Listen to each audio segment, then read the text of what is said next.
सुदामा जी भगवान से क्षमा नहीं मांग पाए थे। भगवान के चावल खा लिए, भगवान के चने खा लिए, लेकिन माफी नहीं मांग पाए। भगवान मेरी गलती हो गई, पर करूं क्या? आज जो समय है, आज जो स्थिति है, इस स्थिति को सुदामा जी ने आखिरी जिंदगी भोगता है। गरीबी काटी पूरी जिंदगी। क्यों काटी? कि भगवान के सामने हो गए थे, भगवान से चोरी करी, भगवान से छल कराना, भगवान से कपट करा। आप भी सभी आए हो कथा के अंदर से प्रेरणा लेके जाना कि भगवान की कथा में आकर के, परमात्मा की इस कथा में आपको जितना पुण्य मिला हो, उस पुण्य को यहाँ से लेकर के अपने घर जाना और उसको सजो के रखना कि मेरा पुण्य खत्म नहीं हो।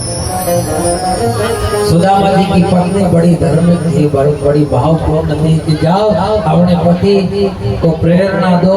भगवान ने कहा कि प्रेरणा दो, और उसी प्रेरणा के फल स्वरूप आज सुदामा जी भगवान के द्वार पे आए, और भगवान के द्वार पर आकर के भगवान से कुछ मांगा नहीं।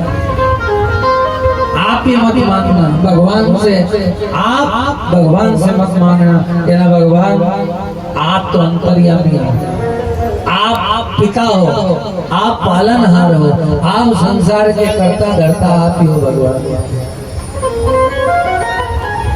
यदि हमसे कोई भूल हुई हो तो आप उसका जवाब दें। संसार में एक आदमी था, वो अपनी पत्नी के साथ से बाजार में जा रहा था, और जब बाजार में जा रहा था ना, तो बाजार में जाते जाते कुछ लोगों ने कहा, उन्होंने कहा देखो ये कलयुग की औलाद है, अपनी धर्म पत्नी के साथ में कैसे जा रहा है देखो। तो उसकी जो घरवाली थी, उसके कान में वो बात पड़ गई, तो उसने अपने पति से कहा कि देखो तो ये महात्मा बैठे, ये संत बैठे, ये ब्राह्मण देवता बैठे, ये क्या बोल रहे हैं हमारे बारे में। हमने कहा क्या बोल रहे हैं? उन्होंने कहा ये बोल रहे हैं कि देखो तो कैसे मस्त होके जा रहा है। तो वो आदमी गया ना, महात्मा से लड़ाई करने लगा, ओखा बोलने लगा, मारा कोठी पे उतारू हो गया, हाथ पांव बाँव चढ़ा ली। महात्मा बैठे हुए थे, गांव के 5, 25, 50 लोग थे। उन्होंने कहा भैया क्यों रे? उन्होंने कहा कहीं, उन्होंने कहा तू लड़ाई करी तने इनके महात्मा के ऐसो उल्टो बोले तू। तो बोले मैं कोई से डरता हूँ क्या? उन्होंने कहा नीली छतरी वाले से डर, वो बहुत बड़ा है, बड़े बड़े का अभिमान पल भर में तोड़ देता है, और उसका भोजन भी अभिमान है। वो अच्छा अकड़ के न चला उनके सामने। उन्होंने कहा ठीक है जा। और जैसे अकड़ के जाने लगा, एक सांड उधर से दौड़ता हुआ आया था, और तोड़ता हुआ आया, और उस आदमी को सींग से जोल लगाई, तो उसके सींग आर पार हो गए, और आर पार हो गए नीचे पड़ा। राम हे राम हे राम हे राम करे। तो उन्होंने कहा भैया कहीं हो? महात्मा उठ करके आए। महात्मा ने कहा, उन्होंने कहा भैया बुरा हुआ तेरे साथ, एक भी नहीं आया, गांव के इतने लोग थे एक भी नहीं आए, वो महात्मा ही आए। और महात्मा ने उससे क्या, उन्होंने कहा भैया बहुत बुरा हुआ है। तो लोगों ने क्या, उन्होंने कहा भैया ऐसा कैसे हुआ? तो कुछ लोग महात्मा से पूछने लगे, उन्होंने कहा क्या हुआ? उन्होंने कहा रे मैंने बोला था कि हे भगवान ये कलयुग चल रहा है, कलयुग में सबका भला करना। तो इसकी घरवाली ने इसके कान भर दिया ना, उल्टी बात बोली। अब जिसने उल्टी बात बोली वो तो वही की वही रह गई।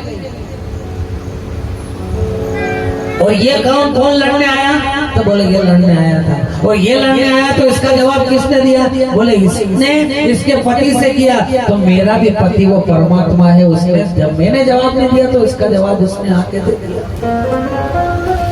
तो ध्यान रखना, जब भी कोई विपत्ति आए, दुख आए, समस्या आए, तुम्हारे सामने कोई तलवार लेकर के खड़ा हो जाए, तो एक हस्तक ये तो हस्तक में एक मस्तक जोड़ करके उसके सामने खड़े हो जाना, दादा ये संसार में सब माथे घूम रहे हैं, सबको मोक्ष चाहिए, सबको परमात्मा के दरबार पे जाना है, कैसे न किसी प्रकार से पहुंच जाना। लेकिन सुदामा जी का कोई कसूर नहीं था। सुदामा जी ने तो भगवान के ऊपर कि भगवान के चने खा लेंगे, ये उस डोकरी के चने हैं, ये उसके आफत के चने हैं, ये उसके मुसीबत के चने हैं, ये चोर में ला करके गुरु जी के आश्रम में फेंक दिए। और डोकरी ने वहां से बैठे बैठे कहा कि मेरे चने जिसने खाए वो सारी जिंदगी भूखा मरेगा। और वही चने भगवान के दरवाजे पे ला करके भगवान कृष्ण और बलराम को दिए। गुरु माता ने, सुदामा जी ने सोचा मेरा मित्र यदि चने खा लेगा तो ये भी भूखा प्यासा और सारी जिंदगी दारिद्र्य की भोगेगा, इसलिए सुदामा जी ने उस चने को खा लिया था। और लोग कहते हैं सुदामा एक गरीब ब्राह्मण था, ब्राह्मण कभी गरीब नहीं होते साहब, ब्राह्मण तो सदैव आपका भला करने आते हैं। दुनिया में कोई साधु संत महात्मा योगी यति तपी तपस्वी सन्यासी जीवन में सब कुछ कर लेना, लेकिन ब्राह्मण का अपना मन करना। योगी यति तपी जपी सन्यासी ये कोई भी अपना पुण्य आपको नहीं दे सकते। केवल और केवल ब्राह्मण ही एक ऐसा है जो अपना पुण्य आपको अपने हाथ में, अभी कथा होगी और आप सब उस संकल्प की बादाम लाए हो। जो सुर वाले दिन बादाम रखे थी वो बादाम लाए हो, तो वो बादाम जब कथा पूरी होगी, इसीलिए मैंने वो समय दिया कि भाई मुहूर्त तो मुहूर्त होता है। उस बादाम को अपने हाथ में लेकर के मेरे जजमान अपने माथे से लगवाएंगे और उसको खिलाएंगे कि आपकी इच्छा जो थी, ये 7 दिन की कथा का पुण्य आपको आज ही मिल जाएगा। आपके यहाँ 5 बादाम रखी हो तो अपने घर में 5 जने हो तो 5 को दे देना, 10 जने हो तो तोड़ करके 10 को दे देना, नहीं 1 जने नहीं ली हो तो 1 जने ही खा लेना। ये पुण्य है, पुण्य की बात है और पुण्य की ही कथा है, पुण्य का ही यज्ञ है। और जितने जजमान यहाँ बैठे ये भी सब पुण्यवान हैं। इनके न जाने कौन से पुराने दिनों के पुण्य उदय हुए कि इनको कथा मिली, भगवान का मंदिर मिला और ये यज्ञ मिला, और आप जैसे प्रेमी भगत मिले, आप जैसे गांव वाले मिले, आप जैसा भगवान की कथा का अवसर। आज सुदामा जी भगवान के द्वार पे गए और भगवान से कहते हैं, भगवान मेरी बात मान लो, मेरी बात सुन लो, मैं मांगने नहीं आया हूँ, मैं आपसे मिलने आया हूँ, क्योंकि मैं भले गरीब रह जाऊँ पर आपको मैं ऐसी हालत में नहीं देख सकता था, इसलिए मैंने चने खाए। भगवान ने आज जैसे ही बात सुनी, सुदामा जी वहाँ दौड़ करके आए, सुदामा जी को हृदय से लगाया और हृदय से लगा करके सुदामा जी को आज वो जितने भी लोग थे वो देख रहे हैं कि कैसा आया रे, कि देखो रे पहली बार,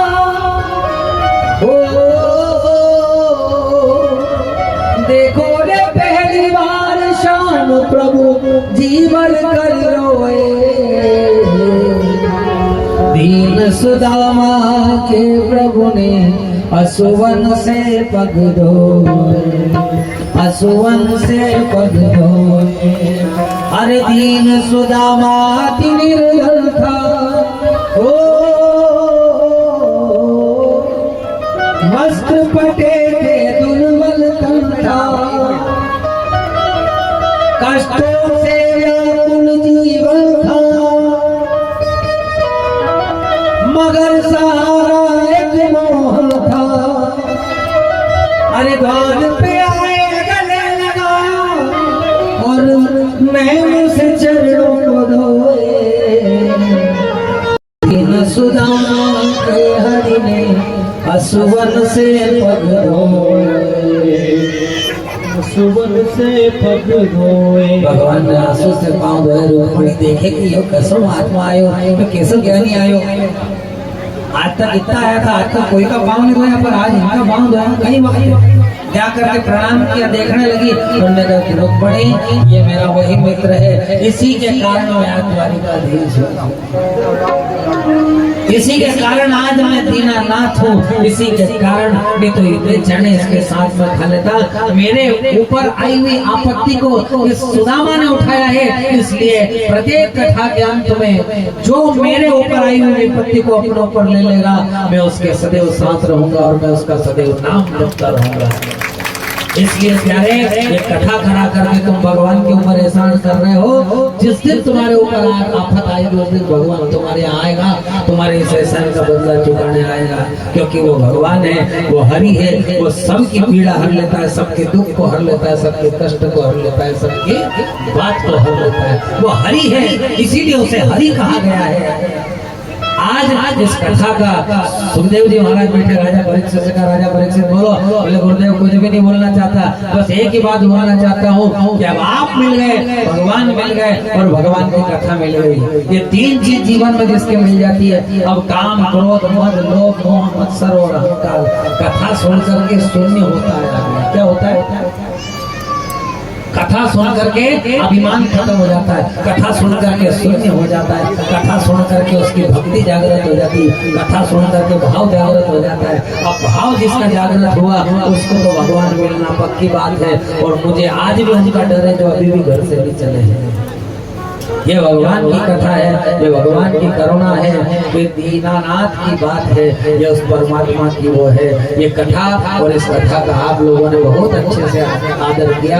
मैं आप सबको प्रणाम करता हूँ। आप सबके चरणों में प्रार्थना कि दास से कोई गलती हुई हो तो आप समस्त गांव के बड़े बड़े ज्ञानी लोग हो, न जाने कितने साल से कथा सुन रहे मेरे माता भाई बहन, आप सब इस कथा के माध्यम से आपने साथ से परमात्मा की कथा को सुना, आनंद करा। अब इस आनंद का आप अनुभूति लो। अपन सब चले एक भजन और उसके बाद में आरती करेंगे। बोलिए गोविंद भगवान की।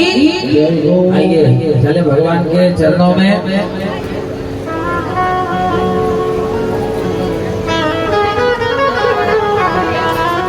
भगवान से प्रार्थना करें, भगवान कि आप संसार के सारे लोगों को सुख देने वाले हो।